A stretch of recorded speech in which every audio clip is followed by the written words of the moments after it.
just wanted to inform you all that there's an application is underway right now by the Dorset Historical Society to have East Dorset Village designated another historic district in Dorset. And Ruth Stewart, whom I think you all probably know, she's been active on many things for many years. Ruth has been collecting all of the history of the houses and doing oral interviews with people for about 10 years now. And she has given walking tours of this area many times. So she really knows her stuff, and she's got several binders full of old photos and interviews and old maps and all, so she's got that down. And then I came along, as you know, came back 3 years ago, and so my addition is just walking around and driving around and realizing, gee, we've got a lot of old homes here on the east side of town that are very old. Why don't we have a historic district over here? So together we got the ball rolling. And we have met with Brian Knight, the independent historic preservation consultant. Met with him once already. And the word he used was, this is spot on. East Dorset Village is spot on to the kind of project that the state, is exactly what the state envisions for a historic district. And also, he mentioned Benedict Road. And so he suggested that we do two projects, that we do, that we proceed and do all the work getting the village designation. And then after that's a fait accompli, then go ahead and start a separate one for Benedict Road. There will be no cost to the town at all.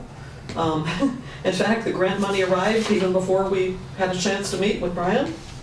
The Historical Society will be putting up 50%, and the Preservation Trust of Vermont already sent us 50%, and that's just the only cost is paying Brian for his time to meet with us and to more or less shepherd our application through. So, for example, we meet here, right here on Wednesday mornings, Ruth and I do. Anybody else is certainly welcome to join us if they would like. He will be, as I say, looking at the first one that we do and making sure that we're using the correct terminology and have the correct photographs. And he has given us samples of what a finished product is supposed to look like. And so he will more or less be shepherding the whole process through. So we anticipate that it'll be a done deal. What are the parameters of, or the borderlines of the historic district in this village that you foresee? That's what he helped us determine. It'll be going down Village Street as far as Kate McPhee's house, the yellow one on the left, up to this corner, up Mad Tom Road, as far as Leary Lane, and the next 3 buildings, I think it is. I think I've got that right. 2 houses down Leary Lane, and then 2 houses on Pleasant Street. Pleasant Street, And he helped us determine that. You know, he came right here on site. We met with him at the Wilson House, and he really knew his stuff. He came prepared. He knew what the district looked like, and he had been down Benedict Road, and so he was prepared. So that's what he advised us would be the it's not all the houses and it's not all the old houses in East Dorset. Just basically the walking tour that Ruth has done for a couple years now. She's done a walking tour. So the time frame will be the 1850 to 1910 and the history that happened here during those years.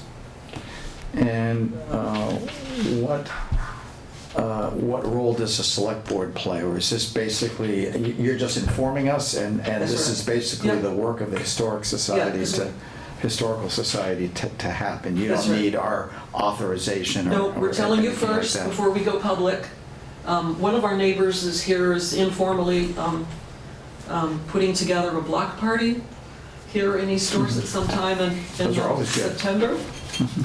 It's nobody knows about it yet, so you have a heads up. So no, we're informing you first, before it goes public.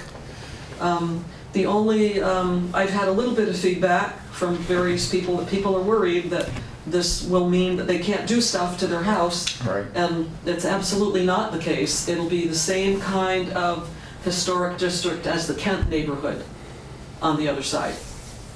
And I think we were discussing this at the DRB meeting the other night, and I said, so like over there, if somebody wants to paint their house pink with red shutters, you can do it. And they said, yep. So there's absolutely no restrictions on There- anybody's. there house. are This is no- not for a zoning, this has nothing to do with zoning. No. So on the other side, in the village, there's a Two historic things, yeah. historic designation, and then there's something different, which is called the design district That's overlay, right. which is That's zoning right. that came through the planning commission. So That's this right. would have nothing to do with that, it's just merely saying it's a historic That's right, area in history. yeah. And this Now, is what the same what thing. entity actually designates it a historical district? Department of the Interior? I'm sorry, what is the? What entity actually designates it? This will be the State Division of Historic Preservation. So this is not even national. Huh. This is just State of Vermont Division of Historic Preservation. It's their form online. There's something called, if you look under the Agency of Commerce, Historic Preservation comes under the Agency of Commerce. Okay. And there's a Historic Sites and Structures Survey online. You can look it up. In fact, I did that. That's kind of how this whole ball got started rolling, is when I first moved here. I had been through this process in Brookfield, because we own a property in Brookfield too. And when I first came here, I called up the survey to see what was on it for Dorset. And the only thing that the state had for East Dorset was the Wilson House and the two churches, one of which is no longer here. So I thought, well, this is incomplete. You know, I'm driving around and I'm seeing a lot of pre-Civil War houses, not just old houses, pre-Civil War houses. Something got lost here. And so that's kind of how, then I met Ruth, and so the whole thing came together like that. Why is it important Why is it important? to do this? I don't have a good answer to that. I think it's a good idea. I like looking at beautiful things. I think the west side of town is extremely beautiful. I think this is extremely beautiful.